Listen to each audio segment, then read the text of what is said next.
सही जा रहे हैं गलत जा रहे हैं, हमें ये करना चाहिए या नहीं करना चाहिए। हम जिसके नाम अपना जीवन है एक बार उस पर दृष्टि कर लें, यदि उसमें सही लगता है तो हम सही है, या रामचरितमानस के अनुसार उसके नाम हमें अपना जीवन कर देना है। तो फिर जब ये परिस्थिति जो मेरे जीवन में है, यही परिस्थिति जब राम कथा में किसी के जीवन में आई, तब उसने क्या किया? जवाब मिल जाएगा, बिल्कुल साफ स्पष्ट मिल जाएगा। क्योंकि जो कुछ स्थिति परिस्थिति हमारी बनती है, वो सारी परिस्थितियां जब पुराणों को देखो तो उनमें किसी न किसी की बनी है ना।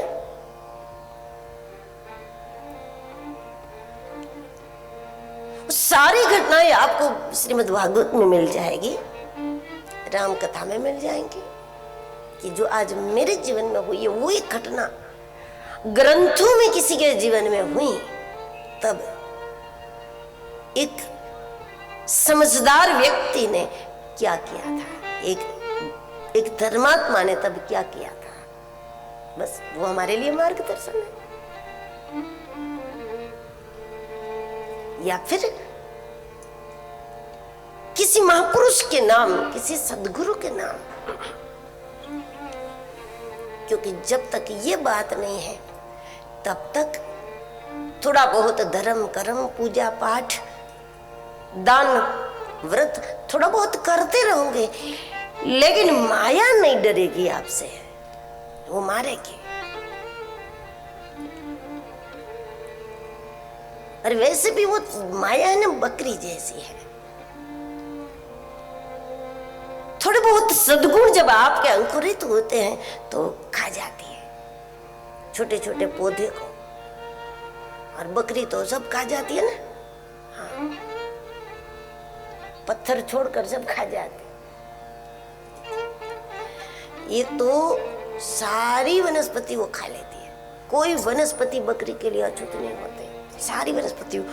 और दूसरा बहुत बार खाती है, 10 बार तो 10 बार खा सके, ऐसा नहीं कि पेट भर गया तो अब न खाई, वो तो मुंह डालेगी ही डालेगी।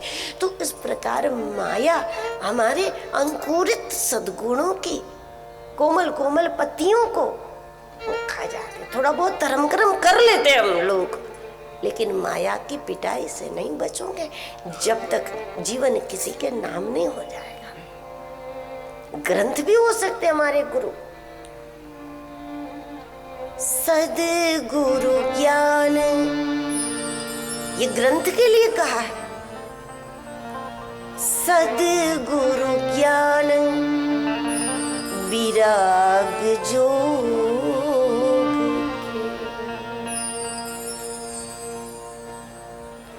विबुध वेद भव भीम रोग के, विबुध वेद भव भीम रोग, सद्गुरु ज्ञान विराग जोग। रामचरितमानस को गोस्वामी जी ने गुरु कहा है, नरहरियानंद जी महाराज को अपना गुरु कहा है, और भगवान शिव को अपना गुरु माना है। यानी जहां जहां भी कोई वैरागवान विभूति मिल जाए, जिनका शिवत्व जागृत हो गया हो, वो सब हमारे गुरु हैं। जब आपके गुरु शरीर छोड़ दे, उसके बाद वो आपका मार्गदर्शन कैसे करेंगे? हाँ, अगर आपकी अनन्यता है तब तो बात ही अलग है, तब तो वो गए ही कहाँ, तब तो गए ही नहीं, तब तो पहले की तरह ही आपका मार्गदर्शन वो ही स्वयं करते रहेंगे। लेकिन ऐसी अनन्यता अगर नहीं बनी है तो फिर हमें अब उन्हीं के द्वारा कोई मार्गदर्शन प्राप्त करना है, तो कैसे करोगे? तो जहां जहां कोई वैराग्यवान विभूति है, जिनका शिवत्व जागृत हो गया है, उन सभी के अंदर आपके सद्गुरु ही आपका मार्गदर्शन कर देते हैं। और इसलिए शिव सद्गुरु है। शिव यानी वो सब वैराग्यवान विभूतियां, वैराग में जिनको मजा आता है, वैराग का जो आनंद लेते हैं, बहुत अटपटी बात, उदासीनता का आनंद। उदासीनता का आनंद कोई साधु समझ सकता है कि वो उदासीनता का आनंद लेते हैं, क्योंकि दुनिया की कोई चीज उनको मूल्यवान नहीं लगती। तो जगत की ऐसी कौन सी चीज है जिसे देख करके वो खुश हो जाए? क्योंकि जब मूल्यवान ही नहीं लगेगी तो फिर वस्तु को देखकर खुश होने का प्रश्न नहीं। और जिसे देखकर वो प्रसन्न होते हैं वो तो उनके संग ही है, वो तो उनके भीतर है, वो तो निरंतर है। तो वो भीतर से तो प्रसन्न ही रहते हैं निरंतर, लेकिन बाहर तो उससे मूल्यवान कोई चीज है नहीं। आपके पास जो है उससे बढ़कर कोई चीज किसी के पास देखो तब प्रभावित होने की बात है। मस्तू को जो मिल गया है उससे बढ़कर दुनिया में कोई चीज है ही नहीं। तो क्या देखकर वो प्रसन्न हो जाए, क्या देखकर खुशी मनावे, क्या देखकर वो चकित हो जाए कि वाह ये तो कभी नहीं देखा था। ये उदासीनता की मस्ती, उदासीनता का अपना एक अनोखा आनंद होता है।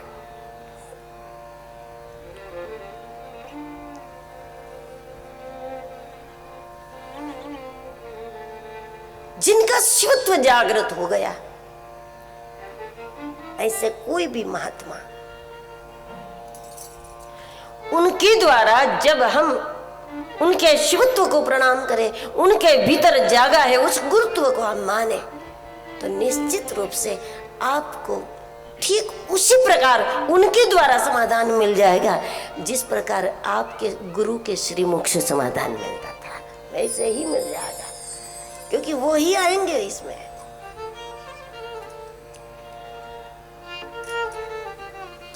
भूत प्रेत तो किसी के भी अंदर प्रवेश कर लेते हैं, फिर वो लायक हो कि ना लायक ना हो, भूत प्रेत तो किसी के भी अंदर आ जा।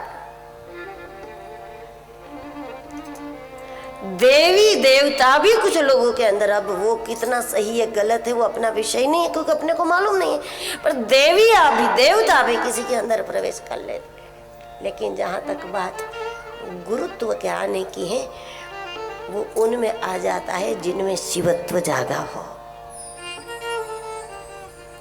इसलिए शिव सद्गुरु है। सदग्रंथ भी सद्गुरु है। सद्गुरु ज्ञान विराग जोग के,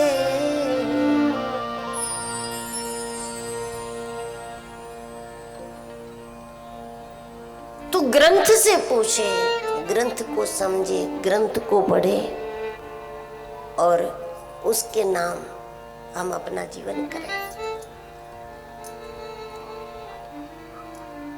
किसी के नाम हो गया जीवन तो माया के प्रहार से वो बच जाता, और उसके बाद नाम तो वही है। देखिए, राम नाम के लिए ही तुलसीदास जी ने सारे शब्द प्रयोग किए। बंदहु नाम राम रघुबर को, और इसी नाम के लिए महामंत्र जोई जपत महेश,